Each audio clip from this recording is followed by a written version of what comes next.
अस्सलाम वालेकुम जी बेटा, लास्ट लेक्चर में आपने सेल ऑर्गेनाइज वाला टॉपिक स्टार्ट किया था, ठीक है। उसमें आपने पढ़ा था न्यूक्लियस के बारे में, प्लास्टिड के बारे में और राइबोसोम के बारे में, ठीक है। आज हम अगला जो ऑर्गेनाइज है उसको पढ़ेंगे जिसका नाम है एंडोप्लाज्मिक रेटिकुलम, ठीक है। इसकी डेफिनेशन क्या है? It is a network of interconnected channels that extend from nuclear envelope to plasma membrane. कि ये क्या है? ये आपस में मुंसलिक नालियों का एक जाल है जो कि न्यूक्लियस की दीवार से लेकर प्लाज्मा मेम्ब्रेन तक फैला हुआ होता है, ठीक है। अब इसकी दो टाइप्स हैं, एक है स्मूथ एंडोप्लाज्मिक रेटिकुलम, दूसरा है रफ एंडोप्लाज्मिक रेटिकुलम। ये जो दो टाइप्स हैं इसकी, ये इसकी अपीयरेंस की बुनियाद पर है कि वो जब हम सेल को देखते हैं तो ये दो शक्लों में हमें एंडोप्लाज्मिक रेटिकुलम नजर आते हैं। अब पहला आ गया रफ एंडोप्लाज्मिक रेटिकुलम। रफ क्यों? इनके ये दिखने में हमें रफ नजर आते हैं। रफ क्यों नजर आते हैं? क्योंकि इनके ऊपर काफी सारी तादाद में राइबोसोम अटैच होते हैं और राइबोसोम्स के होने की वजह से इनकी क्या है? रफ अपीयरेंस है, ठीक है। इसका जो नाम है रफ एंडोप्लाज्मिक रेटिकुलम है वो राइबोसोम की वजह से, ठीक है बेटा। अब इनका काम क्या है? इनका काम क्या है? फंक्शन ये है कि क्योंकि राइबोसोम इसमें मौजूद है तो राइबोसोम्स के होने की वजह से इनका काम प्रोटीन सिंथेसिस में होगा। नेक्स्ट आ गया smooth endoplasmic reticulum. Smooth endoplasmic reticulum क्या है? इनके ऊपर राइबोसोम्स नहीं होंगे, ठीक है। इनके फंक्शंस क्या है? इनके फंक्शन होगा नहीं, इनके और फंक्शन है। इनके तीन तरह के, पहला क्या है? एक तो ये लिपिड की मेटाबॉलिज्म करते हैं, दूसरा ये स्मूथ एंडोप्लाज्मिक रेटिकुलम जो है ये मटेरियल की ट्रांसपोर्ट करते हैं सेल के अंदर या सेल से बाहर, ठीक हो गया। इसके अलावा ये जो स्मूथ एंडोप्लाज्मिक रेटिकुलम है ये मटेरियल को जो हार्मफुल सब्सटेंस जो सेल के अंदर एंटर हो जाती है उसको डिटॉक्सिफाई करेंगे। डिटॉक्सिफाई का मतलब क्या है? उसका जो जहरीलापन है उसको ये खत्म कर देती है, ठीक है। नेक्स्ट आ गया, अब ये डायग्राम में दिखाया हुआ है कि ये जो न्यूक्लियस की दीवार से ये जो पहले है बड़ा, ये है रफ एंडोप्लाज्मिक रेटिकुलम, ठीक है।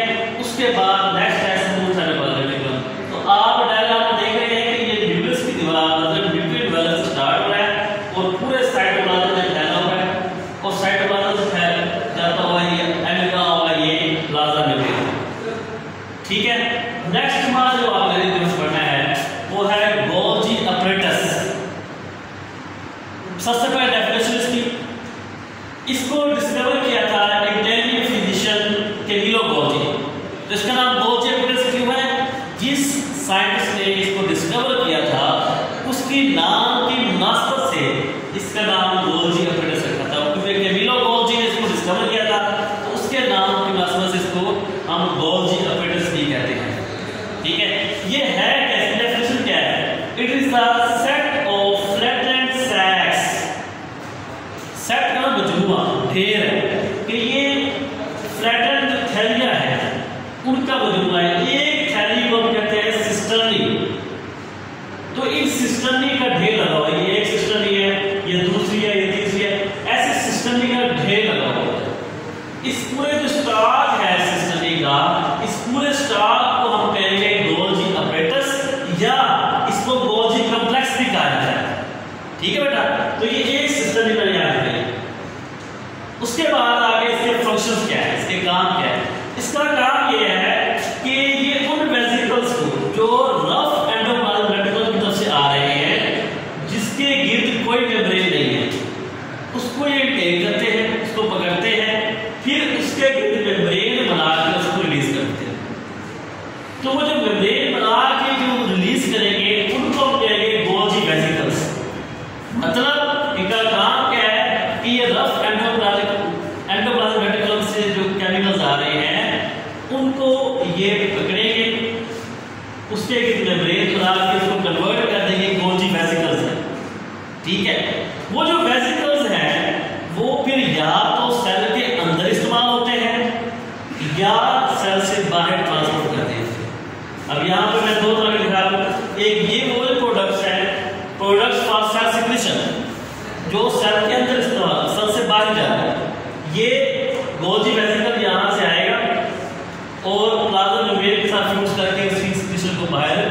रिलीज कर देगा। ठीक है, उसके बाद दूसरा यहाँ दिखाया हुआ है, ये वो टाइप बताई हुई है जो सेल के अंदर इस्तेमाल होगी, प्रोडक्ट फॉर इंटरनल यूज। ठीक है, ये सेल से बाहर नहीं आएगी। तो यहाँ तक तो आ गया ये गोल्जी कॉम्प्लेक्स वाला। उसके बाद ये जो प्रोडक्ट्स है इसके जो इंटरनल यूज के लिए इस्तेमाल हो रही है, यही बाद में ग्रोथ करके हमारा जो नेक्स्ट हमें टॉपिक बनना है लाइसोसोम वाला, वो बन जाता है नेक्स्ट जो अगला है। तो अगला हमारा टॉपिक है लाइसोसोम।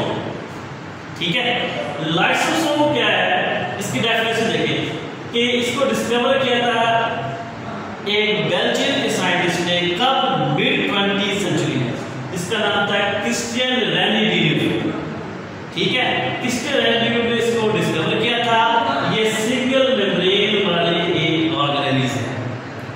ठीक हो गया, यहां तक आ इसकी डेफिनेशन। अब इसका फंक्शन क्या है?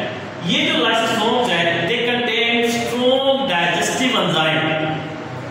इनके पास डाइजेस्ट करने वाले एंजाइम होते हैं। ये सेल के अंदर क्या करते हैं? डाइजेशन करते हैं। कैसे डाइजेशन करेंगे? ये आपको एक एग्जांपल दी हुई है कि ये एक वैक्यूल है। इस वैक्यूल के पास टारगेट मटेरियल है। वो टारगेट मटेरियल क्या हो सकता है? वो कोई फूड पार्टिकल भी हो सकता है या वो कोई वेस्ट पार्टिकल भी हो सकता है। ठीक है, ये जो लाइसोसोम है ये आपके इसके साथ फ्यूज करेंगे वैक्यूल के साथ, इसके अंदर एटम हो जाएगी और फिर वो जो टारगेट मटेरियल है, मतलब वो जो फूड का पार्टिकल है या कोई वेस्ट पार्टिकल है, उसके साथ उसके ऊपर अटैक कर देंगे। उसको अटैक करने के बाद उसकी ब्रेक डाउन कर देंगे और उसको सिंपल फॉर्म में चेंज कर देंगे। ठीक है, तो ये काम था किसका? लाइसोसोम्स का। नेक्स्ट जो ऑर्गेनिज्म है वो हम पढ़ेंगे सेंट्रियोल। जी बेटा, नेक्स्ट जो हमने आज पढ़ना है वो है सेंट्रियोल। ठीक है, सेंट्रियोल क्या है? ये हॉलो ट्यूब्स है, hollow and cylindrical tubes. Definition क्या है?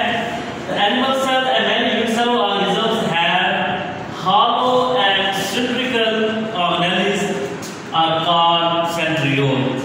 ये सेंट्रियोल होते कैसे हैं? They are composed of 9 triplet of microtubules. ये 9 ट्रिपलेट है, एक के अंदर 3 माइक्रोट्यूब्यूल्स हैं। ये माने ये क्या है? 9 है तकरीबन, सारे कितनी है? 9 है। इनमें से एक को अगर देखें तो एक जो है वो ट्रिपलेट है, माइक्रोट्यूब्यूल का ट्रिपलेट ने ये बनाया हुआ है पूरा एक सेंट्रियोल। ठीक हो गया। उसके बाद ये होते कि में एनिमल सेल में भी होते हैं और यूनिसेलुलर ऑर्गेनिज्म में भी होते हैं। एनिमल सेल के अंदर न्यूक्लियस की जो एक्सटीरियर सरफेस है, उसकी जो बैरूनी सतह है, वहां पर 2 सेंट्रियोल मौजूद होते हैं। ठीक है, तो एनिमल सेल के अंदर जो 2 सेंट्रियोल मौजूद होते हैं, उन दोनों सेंट्रियोल को नाम दिया जाता है सेंट्रोसोम। ठीक हो गया। उसके बाद अब आगे इसके फंक्शन क्या है? सेल के अंदर ये एनिमल सेल में या यूनिसेलुलर ऑर्गेनिज्म में पाए जाते हैं, तो इनके फंक्शन क्या है? तो इनका पहला फंक्शन क्या है कि जब सेल डिवाइड कर रहा होगा तो उस दौरान जो स्पिंडल फाइबर्स बनते हैं, तो ये जो सेंट्रियोल है ये स्पिंडल फाइबर बनाने में हेल्प करते हैं एनिमल सेल्स के अंदर। ठीक है, और काम क्या है?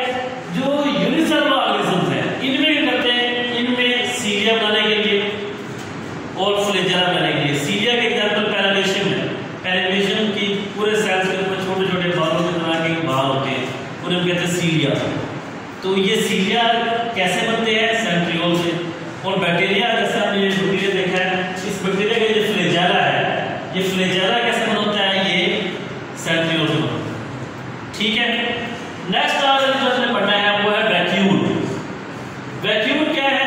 ये fluid field single membrane organism, fluid से भरे होते हैं। ये प्लांट्स में भी सेल में पाए जाएंगे, एनिमल सेल में पाए जाएंगे, दोनों में। प्लांट सेल में भी काफी सारे मिकदार में यूज होते हैं छोटे छोटे, और एनिमल सेल में भी छोटे छोटे काफी वैक्यूल मौजूद होते हैं। लेकिन प्लांट सेल में जब वो प्लांट सेल मैच्योर होता है तो ये जो छोटे छोटे वैक्यूल है ये आपस में मिलकर बड़ा वैक्यूल बनाते हैं जो सेल के सेंटर में फैल जाता है। ठीक है, तो इस हालत में जो प्लांट सेल है वो टर्जिड हो जाता है। तो पहला जो हमने फंक्शन पढ़ना है यही है वैक्यूल का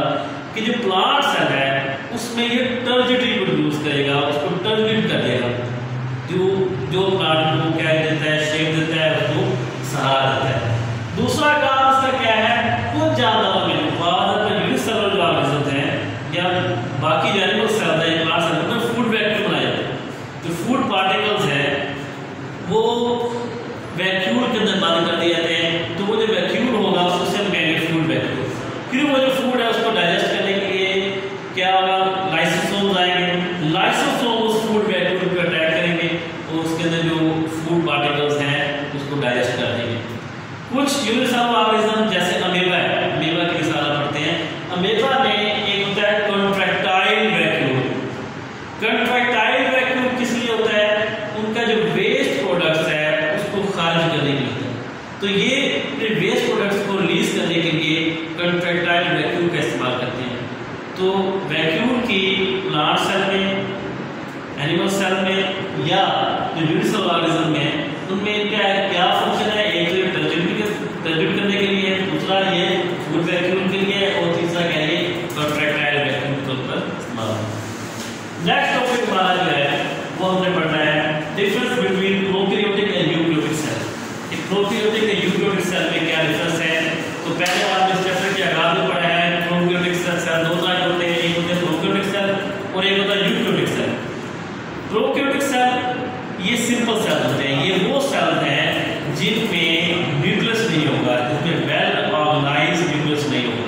अब वेल ऑर्गेनाइज्ड न्यूक्लियस का मतलब क्या है, ऐसा न्यूक्लियस जिसके कि डबल मेम्ब्रेन हो, ठीक है, और पार्टीशन हो कि ये साइटोप्लाज्म अलग है और अंदर वाला जो जेनेटिक मटेरियल है वो अलग है।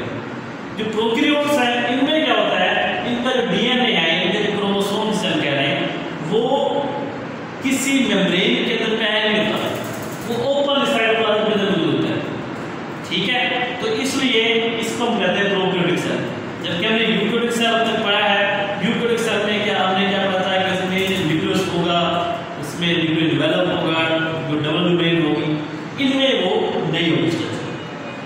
इनके जो डीएनए है वो सेल के सेंटर में फ्लोट कर रहे होते हैं साइटोप्लाज्म के अंदर। तो वो जो रीजन है, वो जगह जहां पर ये फ्लोट कर रहे होते हैं, उस रीजन को हम कहेंगे न्यूक्लियोइड, ठीक है। इसके अलावा जो बाकी जो डिफरेंस है वो हम ये हेड डिवीजन में पढ़ते हैं। पहला जो फर्क हमने पढ़ा है वो न्यूक्लियस से पढ़ा है क्या, कि जो यूकैरियोट्स हैं इनमें वेल डिफाइंड न्यूक्लियस होगा, जिसके लिए मेम्ब्रेन होगी, न्यूक्लियस डेवलप होगा। लेकिन जो प्रोकैरियोट है इनमें वेल डेवलप न्यूक्लियस नहीं होगा, ठीक है, उसकी न्यूक्लियस डेवलप नहीं होगी।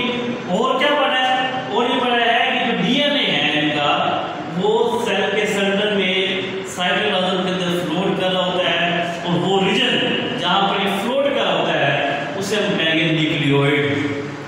दूसरा फर्क इनमें है ऑर्गेनेलिस का, कि ऑर्गेनेलिस यूकैरियोट में भी होते हैं, प्रोकैरियोट में भी होते हैं, लेकिन प्रोकैरियोट में डबल मेम्ब्रेन बाउंड ऑर्गेनेलिस नहीं होंगे, जैसे कि माइटोकॉन्ड्रिया है, गोल्जी बॉडीज हैं, प्लास्टिड्स हैं, तो ये प्रोकैरियोट्स के अंदर नहीं होंगे, ठीक है। इनमें सिंगल मेम्ब्रेन बाउंड ऑर्गेनेलिस होंगे या वो ऑर्गेनेलिस होंगे जिसके कि मेम्ब्रेन नहीं होती, जैसे राइबोसोम्स है।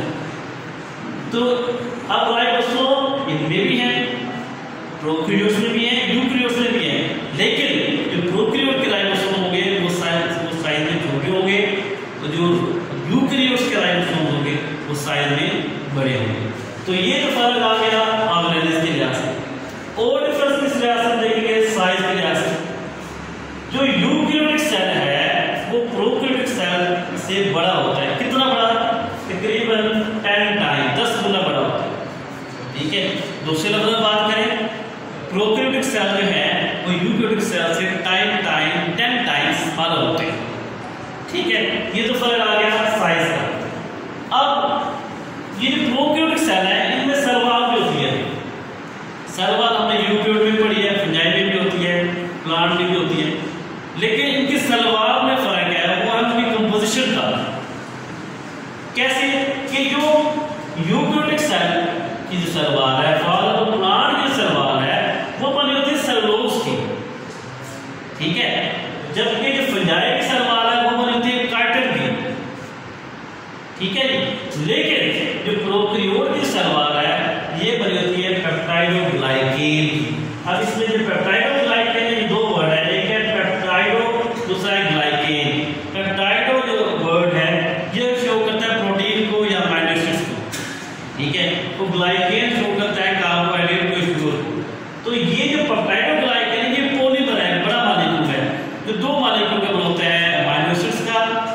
और शुगर का।